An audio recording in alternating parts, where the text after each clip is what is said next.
La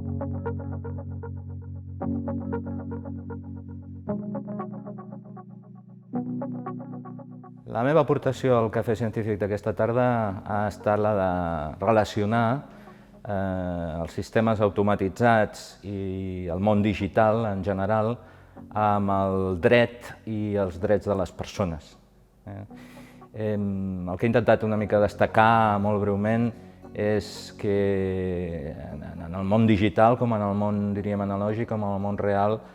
poden sorgir conflictes i per prevenir aquests conflictes i per solucionar-ho és important el paper del dret i el paper dels juristes. De fet, he esmentat l'existència ja a Espanya de diversa normativa digital, però especialment fa apenas 2 mesos es va aprovar pel govern espanyol la Carta de Drets Digitals, que recull una sèrie de drets que els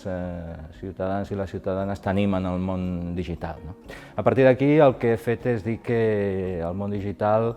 i les tecnologies associades poden ser molt positives per la vida de les persones, tant en el sector privat com en el sector públic. En el sector, per exemple, sanitari és evident, en l'àmbit públic doncs el nostre dret a una bona administració pot ser millor servit gràcies al món digital i a la personalització de serveis públics, però també he assenyalat que, clar, com en tot, hi ha riscos. Riscos perquè en el món digital s'utilitzen gran quantitat de dades personals, algunes d'elles sensibles, hi ha una legislació de dades personals que ha de ser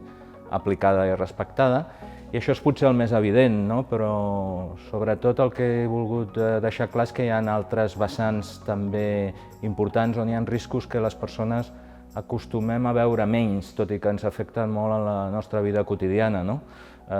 Drets com, per exemple, el dret a obtenir decisions transparents, el dret a que no se'ns manipuli i a la llibertat de pensament, en fi, el dret, per exemple, a la igualtat, sobre el que m'he detingut una miqueta més, perquè avui en dia hi ha un debat a nivell internacional que està molt viu sobre la qüestió de les discriminacions a través d'aquests sistemes automatitzats i l'ús d'algoritmes d'intel·ligència artificial que pateixen dels anomenats biaixos, i aquí he volgut explicar una miqueta quina és la font d'aquests biaixos, tant per part dels programadors que programen com per part de les dades que s'utilitzen. I he acabat fent una miqueta una reflexió sobre els riscos de manipulació que també tenen tots aquests, en fi, el món digital. Ja està damunt de la taula la qüestió dels anomenats dissenys foscos, dark patterns en anglès, que són aquells dissenys d'aplicacions i de pàgines web que ens indueixen a l'error i a consumir més, que és el que volen les grans empreses, aprofitant-se precisament dels nostres errors cognitius. I tot això planteja una sèrie de reptes que, bé, el dret està començant a fer front i que en els propers anys, sens dubte, entre tots haurem d'assolir un pacte polític, social, que s'haurà de plasmar en normes jurídiques per veure com regular el món digital per l'interès general i pel respecte dels drets de les persones.